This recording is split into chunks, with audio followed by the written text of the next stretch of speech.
Freedom, not imaginary, but actual, is attained not by barricades or murders, nor by any kind of new institution coercively introduced, but only by the cessation of obedience to any human authority whatever. Leo Tolstoy.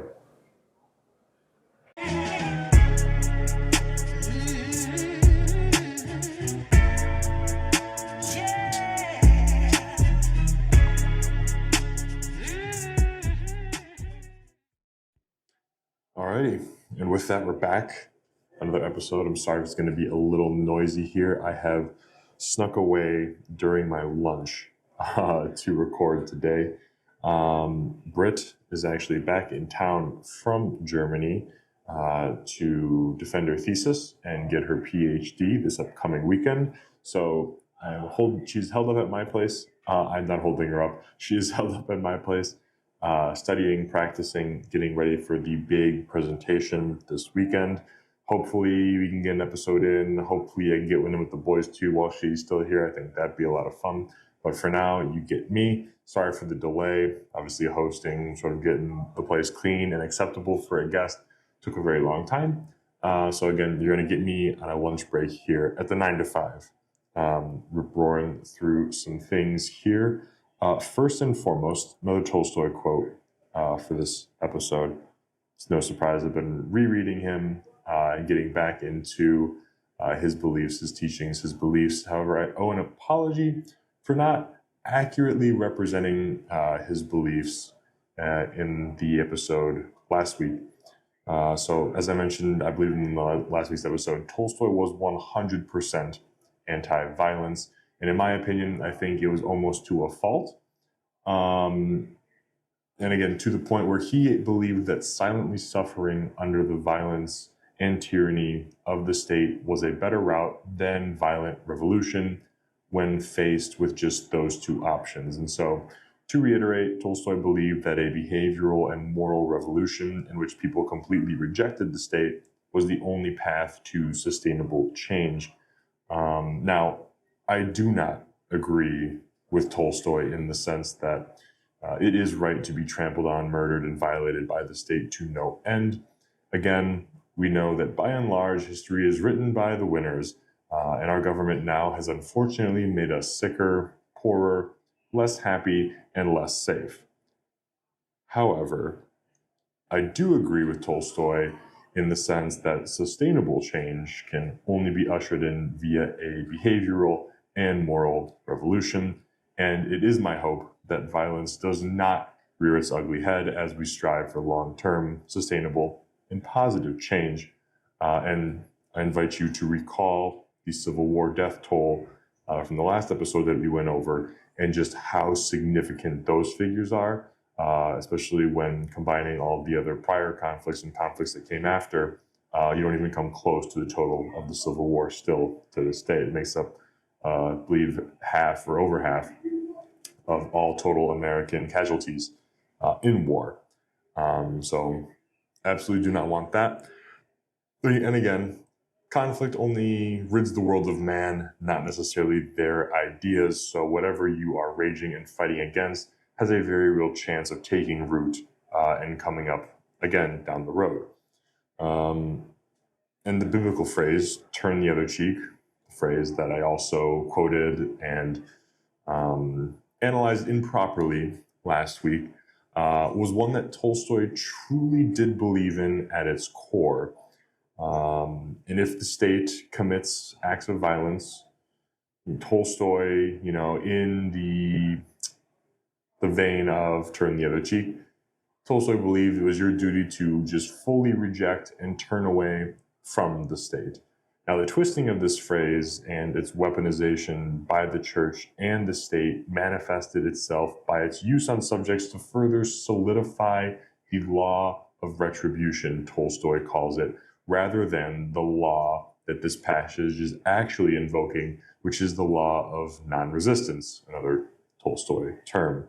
Now, the law of non-resistance, to paraphrase, simply refers to the teachings of Christ, which Tolstoy believed were incompatible with violence and therefore incompatible with the state.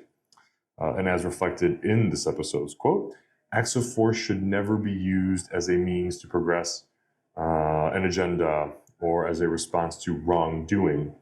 The law of retribution, as it sounds, simply means an eye for an eye, and it infers that human beings cannot forgive or change, but instead we require revenge if wrongdoing is done. And we see the application of this law of retribution by the state specifically when they prey upon you either by taxes, police brutality, or simply public transit failing and destroying property and killing individuals, i.e. the planes flying out of the sky, i.e. the trains that derailed and nuked an entire town in Ohio. The state is very quick to say that these things just happen and then a mistake was made, but as a whole, things are working as intended and you are better off and are safer with the state holding the power that they do. So therefore, you should just turn the other cheek and move on. It's not a big deal. But when it comes time to stick our, and when I say our, I mean our country or the state's hands in an international conflict, that sentiment gets chucked out the window and you are now called to not only morally support, quote unquote, our greatest allies, but in some cases, you actually get shipped across the world to kill your fellow man and commit atrocities for the state, i.e. Russia invading Ukraine, Hamas killing and capturing teens at the music festival, so on and so forth. So I just wanted to sort of clear up the waters that I muddied a little bit when I went on a little Tolstoy monologue last episode. May have taken some of his, or no, not may have, definitely took some of his beliefs, applied a little bit of my own, and sort of rode that wave, but that really wasn't accurate. Tolstoy was a pacifist to his core, to the point where in the essay I'm reading now, which title is escaping me, he commends the Russian people at the time for not being, so foolish or as, enslaved as those of, quote unquote, democratic countries, because they do not strive for power. They do not strive for, the power that government grants them, nor do they, seek to sort of lash out against it. They know it's a nasty and an evil thing, but instead they just sort of bear it. Again, to which I don't 100% really agree with that, but that's Tolstoy's point of view, and I want to make sure that that was articulated properly. So just a little, intro note here to this episode. And I had a whole bunch of things, just sort of random grab bag topics for this quick little lunch break episode. But the big hot button topic today, and no, it's not the fact that nuclear subs and warships from Russia are now just 60 miles off of our border. That's a whole other thing, but I probably won't touch that this episode. The president's son found guilty of illegally possessing a firearm. And my initial thought wasn't this, I'm not popping bottles, I'm not celebrating, I'm not sharing a bunch of stories or getting real fired up about this. My initial reaction was just like, okay, and we know that there's more this jackass has done. I mean, he documented it all on camera for everyone to freaking see. And then we also know that he's receiving special treatment just for being a Biden. I mean, hell, if he was black and popped for weed in California just a few years ago, the current VP would have locked him up for longer than the max sentence he is facing now. So I don't want to really hear anything other than, okay, why am I crucifying this guy for more that he actually documented himself doing? And this whole charade, this whole case, everything about it is just another unconvincing show by the state to demonstrate to us that they do their jobs and that they are objective. All I'll say is this, though, with all of the political prisoners that have been locked up and charged for, let's say, selling business cards or completing 80% builds legally, the president's son better see the maximum time and he better serve the maximum time. I'm going to call it now that he won't. And this whole thing, again, is just going to be a really poorly slapped together example. But really all that it will do is serve as another sort of feather in our cap, another thing in our belt, that the system is not designed to keep us safe, but rather it is used as a weapon by those in power to make the landscape more advantageous for them to do as they please, rather than going after the gangs shooting each other and innocent bystanders in the cities, or stopping every mentally disturbed school shooter on quote-unquote law enforcement's radar, which seems to be nearly all of them this year at least. They would rather shoot deaf, blind, geriatric dogs in the park, blow open your door in the middle of the night while you and your family sleep peacefully, and throw the book at responsible gun owners, i.e. the ones you actually want as your neighbor, all because they have complied with the law and would never pose an actual threat to agents of the state looking to, quote-unquote, prove their worth. Let me move this microphone now. I don't want to push it as hard as I did last episode. It came out a little distorted. So as you hear news about the president's charges and sentencing and his potential facing of jail time, just know that there are countless other people already locked up for much longer sentences after being subjected to what very well should be classified as mock trials for doing way less, and that there will be no equal treatment or justice carried out here whatsoever. So if you're someone who thinks this time it'll be different, I commend you for your optimism, but every single count of insider trading, indecent exposure, Schedule 1 drug usage, inciting of riots, violation of COVID mandates forced on everyone else, and so on, has only completely eroded any hope of equality of consequences for those that are supposed to represent us. So, cool.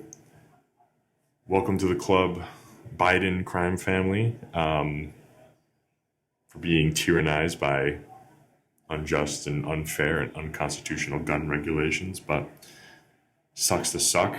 I saw an interesting post by PSR actually today about how this verdict isn't a win for us who really think every law regarding guns is an infringement on the Second Amendment. I think he's got a point. I could be wrong. I didn't get into the weeds of it, but I think he only got popped for weed, just the usage of like marijuana and the lying on the federal application to transfer the firearm, which like pretty silly if I think looking at this objectively, considering that it's becoming legal in more and more states compared to all the other drugs he did and documented doing. Even more so ridiculous that was a thing. Neither here nor there, really. I don't really give a shit about the guy or his family. But I don't know. I think there is something there, though. I think that every law as it relates to guns is an infringement on your natural right to defend yourself.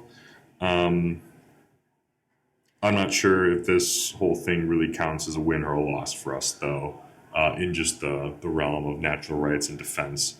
And firearms. But interesting thought exercise, if you will. And speaking of equality of consequences, if you've been on Instagram or if you even watched the news, you may have seen that Washington State just updated their law to change the definition of hate speech to now make the defacing of pride symbols a hate crime after their crosswalk got vandalized twice in a very short period of time. I think once by a car and another by a bunch of teens on scooters. I'm pretty sure the teens did get arrested and charged with a felony. Goofy. And I want to make this very clear. I'm going to have to reiterate myself several times here, given the nature of the topic, I feel. What I'm not telling anyone to go out and do is steal, destroy, vandalize any such property. That's out there, period. That's done. However, I have always been and will always be a proponent of absolute free speech. So yes, you should be able to burn the American flag, kneel for the anthem, etc. Therefore, you should be able to do the same for any other flag, anthem, or otherwise. And once you allow the state to determine how you're allowed to protest and what symbols are quote-unquote off limits, you're fucked. That's it. It's done. Now, at least in the state of Washington, the LGBT community can be viewed as synonymous with the state. I mean, that's how I view this. If they're icons or symbolism, their flag is now brought in and protected on a federal level via the threat of a felony, you're part of the state, I view, in that sense. Which, to be logical, should and likely will only garner increased displeasure for the crosswalk in question. I mean, after all, it's always been very sexy to rage against the machine. So really, I see this as a bit of a short-sighted move by the local government on the West Coast, which, I know, shocker. But that doesn't take away from the fact that this is a huge overreach and that it reinforces a very Nazi-esque precedent, ironically enough. You know, you will respect the icon, the symbol, the flag of the government, or you will go to jail. Freedom of religion, speech, and assembly be damned. So yeah, don't really love that. But, and let's look at this objectively a little bit here too. The vandalizing of the crosswalk hurt who? It hurt nobody. It was a defacing of government property at its core, which likely explains the heavy-handed response. But it is absolutely not hate speech. The guys, or the kids rather, on scooters who marked up the sidewalk didn't roll up to someone's house and burn a cross or threaten anyone because of their identity. And again, this is just me defending the side of free speech and nothing else here, since this is really all I care about here. But looking at the facts, absolutely nobody was harmed, and what you guys on the West Coast sort of got slapped with as a response and as a result is what I would consider sort of the equivalent of gay Sharia law. So have fun with that. Anyways, those are like my three little monologues there. The Tolstoy one, the President's Kid, and the gay crosswalk. Now we're just on to the quick hitters, the headlines that I came across through the day. And on to some positive news for most of you here. This one reads, autistic talent goes beyond tech. And it turns out your autism is now viewed indeed as a superpower in the tech industry with the boom of AI. So congratulations. There is hope for many of you, even though most of you probably don't even know what grass, the sun, or what women look like. So yeah, there's something to be prideful in, actually. Fly the autism pride flag nice and high. Get those puzzle pieces out. Okay. This one was interesting, and I thought a lot about this following one. But I guess I'll just read the article first, and then I'll get into it. It says, TJ Maxx staff to test body cams. Some big box retailers are testing a new tactic intended to thwart theft and improve employee and customer safety. Security workers at stores operated by TJX are wearing police-like body cameras, CNN reports. The parent company of TJ Maxx, Marshalls, and Home Goods says security workers in certain stores are wearing the cameras as a de-escalation strategy to stop shoplifting. Others may soon follow suit. About 35% of U.S. retailers said they were researching body cameras for employees, according to a National Retail Federation survey cited by CNN.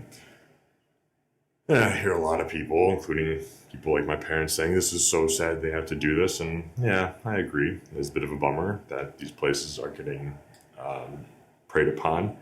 And I know that this is nothing more than corporations simply protecting their profits. It's nothing else. I'm not going to pretend it's anything else. But perhaps a little minor win, or something that sort of rides on the coattails of this headline, is that it's a step toward decentralization via a realization that relying on the state is not enough, and that you must take your security into your own hands as much as possible to ensure the best outcomes for yourself. And I'll sort of let that one sit, and we can sort of play around with that, right? So if just a clothing retail store decided that the police weren't providing adequate enough safety for the clothing on their racks, why would you settle for that or anything less for your life, your property, your family's life? Food for thought. I sure as shit don't. I sure as shit never will. But I'm hoping that is sort of an undertone here that starts to ring through a little more than just corporate America and, the big retailers, because the sentiment is it's a good sentiment, rather. It's like, no one's coming, expect a self-rescue. When it comes to your own safety, your ability to feed your family, whatever it may be, that's up to you. Do not offshore that. Do not leave that, outsource that rather. Do not leave that to somebody else with the expectation that they'll carry out or do the dirty work for you to make sure that you have an acceptable outcome should things get ugly. So that's an uncomfortable truth. I went into this a little bit too in very, very early episodes, sort of confronting that fact and really coming to terms with that is uncomfortable for 90% plus of people, and reasonably so, because you sort of run that equation to the logical or the worst case conclusion. It's not good. It's not fun. It's not convenient or happy, but it's one that you should do. Excuse me, nonetheless. Next topic. Some more failed state news from New York, and more specifically, my favorite section of New York, the fucking underground subway that is literally just doom eternal IRL. The headline reads, New York City braces for more subway hell, literal quote-unquote hell, as toll halt risks repairs. Funding for the system upgrades are in jeopardy without revenue, and riders may face delays as suspensions like those in 2017. Unfamiliar with the 2017 suspensions, but as if it wasn't enough for you to be assaulted, shot, robbed, whatever in the subway, now your commute is just going to be completely fucked potentially. So, way to go, New York. You're really convincing me to want to live there. That's awesome. And as it turns out, not a failed city headline, but it seems that, whether you're flying or taking the New York City subway, you have about a 50% chance of surviving the trip and making it to your end destination, as Boeing now has a new set of challenges. Doesn't look like things are going to get any better for the manufacturer, as more planes are simply going to fall apart and or fail inspection. But the latest article reads, Boeing is on a hiring spree, bringing in hundreds of new workers every month. Oh, I'm sure they're the most qualified and not simply the most diverse. Surely we've learned from our mistakes, I'd hope. But many have no experience building planes. There it is. That's awesome. The Wall Street Journal reports legions of senior machinists retired during and since the pandemic, leaving behind a dearth of experience and knowledge. Boeing executives say that's one big reason for the company's headline-making quality and safety issues. With fewer experienced workers to show them the ropes, new recruits just aren't getting good enough training, and when they're tasked with building a machine with tens of thousands of parts, that lack of training shows. About half of the 30,000 unionized Boeing employees have less than 6 years of experience, double the pre-pandemic level. Another challenge facing Boeing, when to roll out its next plane. That decision will fall to the company's new CEO after the current one, Dave Calhoun, steps down at the end of the year. So, Steve Calhoun, you've done such a good job manning or driving the ship so far. Have fun in retirement. I'm sure you're going to be paid handsomely on your way out too for just doing fuck all and having a negative impact on society, but good for you.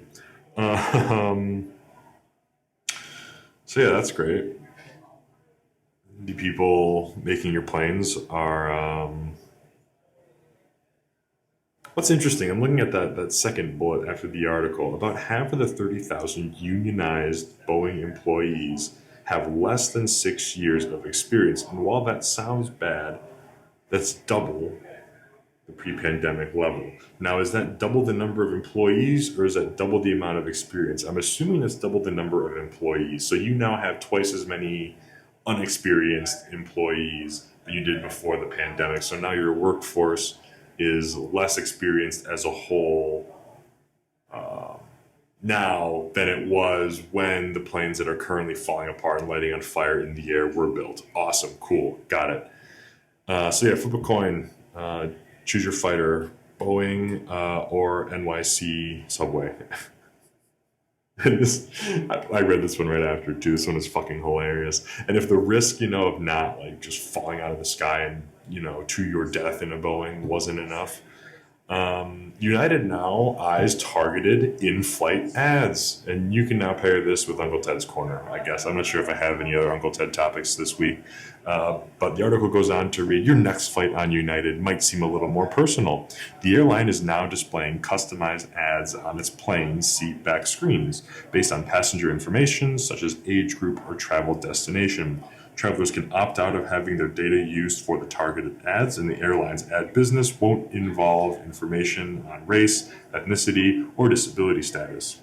United is just the latest company looking to monetize its huge troves of customer data. Walmart, Uber, and Instacart have done so recently too. Marketers are expected to splash about $54.5 billion on this kind of retail media advertising in the U.S. in 2024, according to research firm Insider Intelligence. The advertisers participating in United's new initiative include Macy's, Norwegian Cruise Line, and IHG Hotels, the parent company of Holiday Inn. So that's great, as if you weren't solicited every time you turn on your phone, your laptop, leave your house, get in your car, listen to the radio. You can now expect more advertisements right in your face as you pray your plane doesn't explode in the sky. So that's really cool. And United is very, very much heavily reliant upon Boeing for its fleet. So that's a very real scenario painted for you there. Anyways, on to some more banking stuff. As you know, I am well-versed, or like to say I'm well-versed in the financial / sort of banking realm here. But something came out very interesting that I hadn't really heard of before. And all I could think about was, wow, this is some real interesting, or there was someone left off this list that I thought would be very interesting. But anyways, I'll just go on and read the article. It's titled Offenders Registry for Businesses, ? A so-called rap sheet for U.S. companies is in the works that will allow consumers and government prosecutors to more easily identify non-bank businesses that repeatedly break laws. The Corporate Offender Registry, to be unveiled next year by the CFPB, Consumer Financial Protection Bureau, will likely include from 1,500 to 7,750 companies and any sanctions or consent orders they may have accrued. While banks are excluded, debt collectors, credit bureaus, and mortgage and payday lenders won't be. The registry accompanies the Bureau's complaints database, which compiles grievances by customers about everything from overdraft charges to inaccurate bills. So, at a whole, not a bad thing. Let's just, get that out of the way right now. It's not a terrible thing to have that sort of information at your fingertips when looking at going with a credit card or, a non-bank mortgage lender or anything of the sort. You can see those. You may have had data breaches, taken advantage of people, and whatnot. Objectively good. What this smells like, though, is a bit of a pay-to-play model, and not really like a legal pay-to-play thing per se, more so like, you get along with the good old boys in government, we won't, include you in this offenders list, i.e. every bank, since it's all non-bank businesses and banks are, explicitly excluded from this. Interesting. Why not have banks on there? What would be the disadvantage of having banks on there? Is it because they would dominate the list, or that there would be so many complaints on them it'd be impossible to make them look good? I don't know, but still I feel like it'd be good to have that information compiled and easily available. Something to think about. All in all, not a bad thing, but I question the legitimacy of the data and the names on that list. And on to some more relevant news maybe for some, because renting, owning, all of it's more difficult and out of reach for more people than ever before due to the state of the economy and the markets. And a lot of people talk about, another housing collapse, and everyone's waiting for foreclosures and all that to happen. I'll tell you right now, as it relates to residential mortgages, probably not going to happen, but something is happening on the commercial real estate side, and there has been for a while now a talk about a bubble. And I'll just read this quick little blurb from an article. So there was an analysis ran by a college. I'll have to look it up. I'll put it up on the screen for those watching at some point. I cut it out of this little snippet I'm reading from here. But the analysis screened the 157 biggest banks with over $10 billion in assets. It used public government data to calculate each bank's total CRE, commercial real estate exposure, as a percentage of equity. Flagstar Bank and Zions Bancorp face the highest risks according to the screener, and these are the risks of potentially going under another banking collapse due to their exposure in commercial real estate. Flagstar's $51 billion commercial real estate portfolio comprised 553% of its $9.3 billion of equity. For Zions, the $26 billion commercial real estate book was 440% of its $5.8 billion equity. And I'll keep reading the article here before I circle back. But a quote from the individual who ran this analysis from the college again, which I will put up later, says these are the two largest banks with excessive CRE exposure, Cole said. Both rely heavily on uninsured deposits, making them vulnerable to bank runs like those that felled three big lenders last spring and raised systemic stability concerns, those banks being Signature Bank, Silicon Valley Bank, and First Republic Bank. The industry average commercial real estate exposure was just 139% of equity in Q1 of 2024, but among all U.S. banks, 1,871 exceeded 300% threshold, with 243 banks over 600%. And then Cole, the guy who did the analysis, went on to say, should another bank fail, depositors may pull money from these highly exposed banks, potentially triggering a banking panic reminiscent of last year. So basically what this means is that Flagstar has $51 billion in commercial real estate just floating around out there with only $9.3 billion in equity. So they're underwater from their standpoint, on these commercial loans. And what they don't know is that these loans for commercial properties, and what I didn't state and cut out from the beginning of this article, was that loans for these commercial properties they reprice. They have like a repricing term. And around the time of 22, was it?